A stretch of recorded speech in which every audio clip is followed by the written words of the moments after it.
Get busy living or get busy dying. That's goddamn right.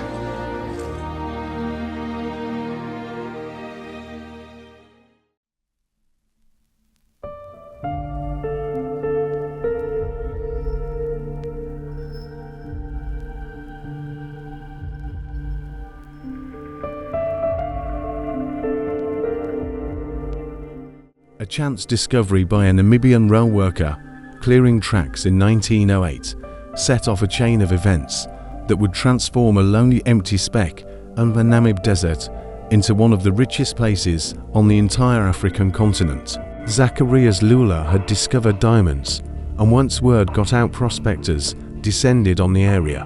By 1912, the newly formed town of Kolmanskop was producing 1 million carats a year and had become an oasis of luxury and wealth, as well as an unlikely cultural hotspot. With Kolmanskop's prospectors simply picking up diamonds where they lay, the German colonial authorities, who controlled Namibia at the time, stepped in and gave prospecting rights to a single Berlin-based company.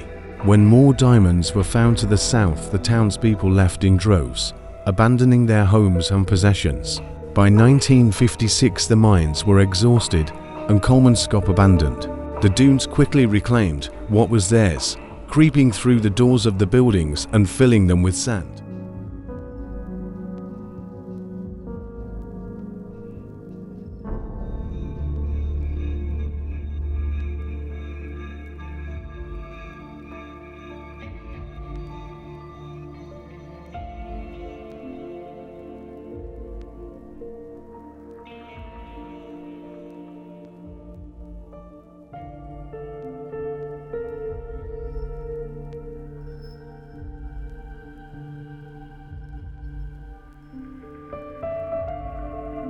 Every ghost town was once a thriving community, but for various reasons, these same communities abandoned them, leaving behind deserted settlements that echo of times past. From eerie ex-mining settlements to villages vacated because of war, these ghost towns have fascinating pasts and mysterious presents. Bodie, California, USA.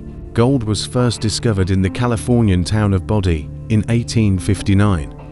But it wasn't until mines to the north and east were exhausted that miners started emigrating to the region in large numbers. By the 1870s, the town had a population of around 10,000 people. Miners and businessmen rubbed shoulders with gunslingers and gamblers, and Bodie quickly gained a reputation as a so-called shooter's town, where Wild West-style gunfights were alarmingly common. Major mining operations ended in 1915 and smaller-scale efforts ceased in the early 1950s, after which Bodie was slowly abandoned as residents moved on to more temperate and prosperous towns. The town became a National Historic Landmark in 1961, and in 2008 the Bodie Foundation was created to ensure that the town be preserved in a state of arrested decay. Today, more than 100 original buildings remain as an eerie reminder of the Wild West way of life, including the creaking Methodist Church, Old Bank Building and the jail.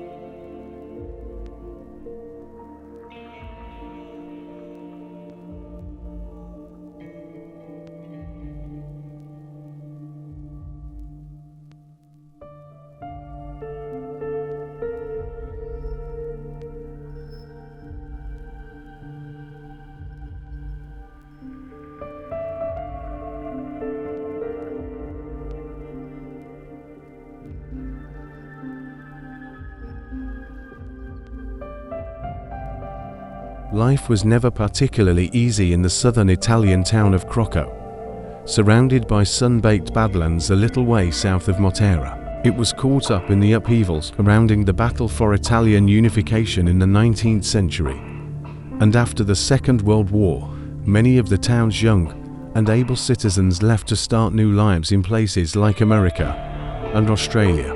By 1960, the town's residents were mostly the elderly and infirm. The final nail in the coffin came when a series of violent earthquakes and landslides saw the precarious hilltop town deemed uninhabitable. In 1963, most of the residents were moved to a settlement in a nearby valley, and in 1980 it was abandoned altogether.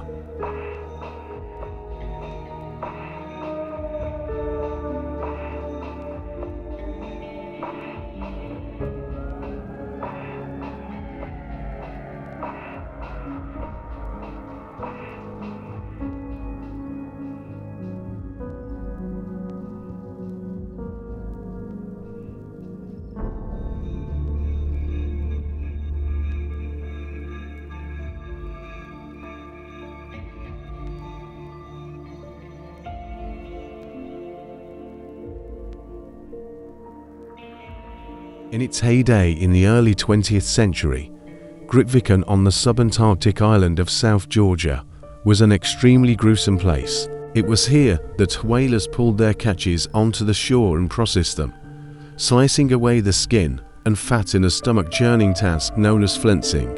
In the first full season of whaling at Grytviken, humpback whales were so numerous that the whalers could catch as many as they pleased without even leaving the bay. In just 60 years, more than 54,000 whales were processed at Grytviken. But by the middle of the 20th century, demand for whale oil was dropping and whale stocks were depleting. So in 1964, the whaling plant was closed for good.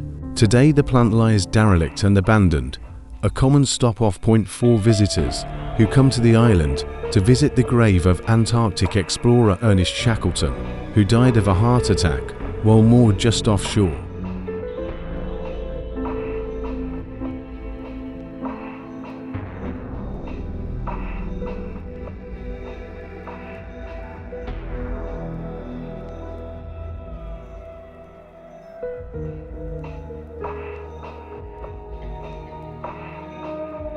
Located just 15 kilometers off Nagasaki, Hashima Island became a hub for the Japanese coal industry when Mitsubishi bought the island in 1890 and began extracting coal from undersea mines. Despite taking up a paltry 16 acres, it nevertheless supported a population of more than 5,000 in its heyday. When Japan's energy needs changed and the demand for coal declined, Mitsubishi closed the mine in 1974. Within months the workers left the facility and Hashima became a ghost island.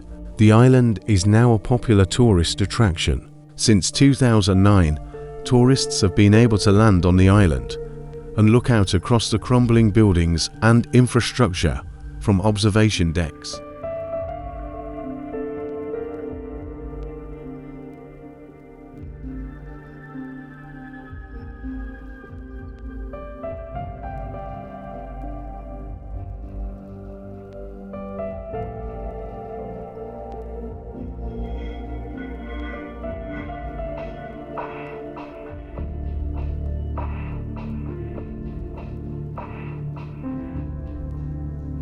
Plymouth, Montserrat. Montserrat is a tiny overseas territory of the United Kingdom, the Leeward Islands in the Caribbean. It was colonized by Irish settlers in 1632, earning it the nickname the Emerald Isle of the Caribbean, and its capital Plymouth was founded in the 1700s. In modern times, Plymouth long served as the island's main port and boasted its only international airport. Plymouth is a ghost town and the de jure capital of the island of Montserrat, an overseas territory of the United Kingdom located in the Leeward Island chain of the Lesser Antilles, West Indies, constructed on historical lava deposits near the then long inactive Soufriere Hills volcano. The town was evacuated in 1995 when the volcano resumed erupting. Plymouth was eventually abandoned permanently in 1997, but it was substantially buried by a series of pyroclastic flows and lahars. For centuries, it had been the only port of entry to the island. Plymouth is still the de jure capital of Montserrat, making it the only ghost town that is the capital of a political territory. The total destruction of Plymouth caused severe economic problems for the island of Montserrat. Plymouth had been by far the largest settlement on the island, with a population of around 4,000 inhabitants, and as such had been the site of almost all the island's shops and services, in addition to having been its seat of government. Today, Plymouth lies abandoned and buried under ash after the previously dormant Soufriere Hills volcano erupted in 1995 and then again in 1997. Around 4,000 residents were evacuated to the north of the island, and an exclusion zone was set up around the buried city, which quickly became known as the Pompeii of the Caribbean. Plymouth technically remains the capital of Montserrat, the only ghost town in the world to hold that bizarre distinction. A new capital is currently under construction at Little Bay in the far north of the island.